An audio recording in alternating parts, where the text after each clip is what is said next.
हम अपने भाग्य को नहीं बदल सकते, लेकिन हम कर्म कर सकते हैं और ये कर्म हमारे भाग्य को बदल के रख देगा। जब हम अपने आसपास देखेंगे तो हम ऐसे बहुत से लोगों को पाएंगे जो कम समय में ही और कम मेहनत करके सफलता को प्राप्त कर लेती हैं, लेकिन ऐसे बहुत सारे लोग भी हैं जो मेहनत अधिक करते हैं, बार बार प्रयास करते हैं, फिर भी से उनको सफलता जो है वो लेट से मिलती है। ये सब माजरा क्या है, इन सब को मैंने पता लगाने का प्रयास किया, तब मुझे पता चला कर्म और भाग्य के बारे में। इसी को हम इस वीडियो में आज समझने वाले हैं। इसको मैं समझाने के लिए आपको एक स्टोरी बताना चाहूंगा। बहुत अच्छा स्टोरी है, आपको जरूर सुनना चाहिए। यदि आप इस वीडियो को पूरा देखते हो तो आपको ये पता चल जाएगा कि कर्म बड़ा है या भाग्य।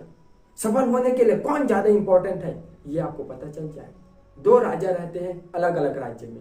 दोनों राज्य के बीच में नदी प्रवाह होता है और उसी पानी का यूज दोनों राज्य के लोग करते हैं। एक दिन ऐसा समय आता है कि दोनों राज्य में विवाद चालू हो जाता है और विवाद इतना बढ़ता है कि दोनों राजा युद्ध पे उतर जाते हैं कि पानी मेरा है, पानी मेरा है।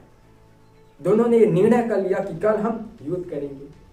तो पहला जो राजा रहता है वो ऋषि महात्मा के पास जाता है और बोलता है कि महात्मा बताइए कि मेरा भाग्य कैसा है, कल मैं युद्ध करने वाला हूँ, मैं विजय होऊंगा या पराजय। ऋषि महात्मा बोलते हैं कि राजा कल तुझे युद्ध में सफलता प्राप्त होगी। राजा जो हो जाता है प्रसन्न, जाता है मस्त आराम से सो जाता है।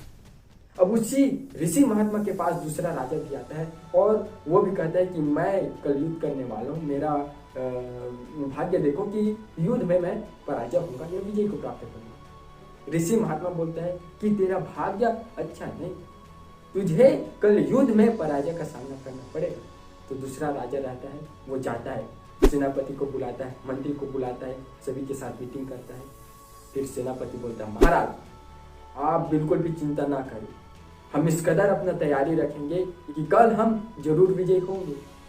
राजा बोलता है ठीक है, तैयारी चालू कर दो, कल हमें सूर्योदय के बाद युद्ध में जाना है।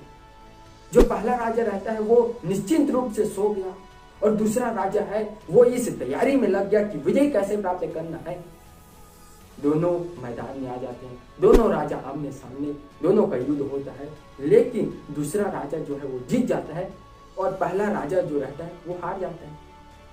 तो पहला राजा जो रहता है वो भागते भागते भागते भागते ऋषि महात्मा के पास जाता है और बोलता है कि ऋषि महात्मा आपने तो बोला था कि विजय मेरा होगा, लेकिन मैं पराजय कैसे हुआ।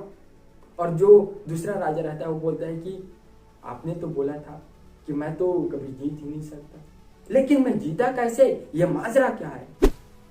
ऋषि महात्मा जो है दोनों को पास में बिठाता है और बोलता है कि सब भाग्य का खेल है। उस समय इसका जो कर्म था वो अच्छा था, इसलिए युद्ध में ज्यादा संभावना था कि इसका विजय हो। दूसरा राजा को बताता है कि तुम तो ऐसे ही आ गए थे बिना युद्ध की तैयारी किए, तो उस समय तुम्हारा जो भाग्य था अगर तुम वही करते रहते, अगर युद्ध की तैयारी नहीं करते तो तुम्हारा हार निश्चित था, लेकिन तुमने कर्म किया जिसकी वजह से तुम्हारा जो है भाग्य बदल गया। मैं आपको बताना चाहूंगा कि ऐसे ही हमारे साथ भी होता है। आप ये सोचो यार कि भगवान ने हमें सोचने की क्षमता क्यों दिया है, कर्म करने के लिए, और ये कर्म जो है वो हमारे भाग्य को बदल के रख सकता है। हम अपने भाग्य को नहीं बदल सकते, लेकिन हम कर्म कर सकते हैं और ये कर्म हमारे भाग्य को बदल के रख देगा। यकीन मानो मेरे दोस्त, लगे रहो, यदि आप कंटिन्यू करते हो तो सफलता आपके हाथों में होगा।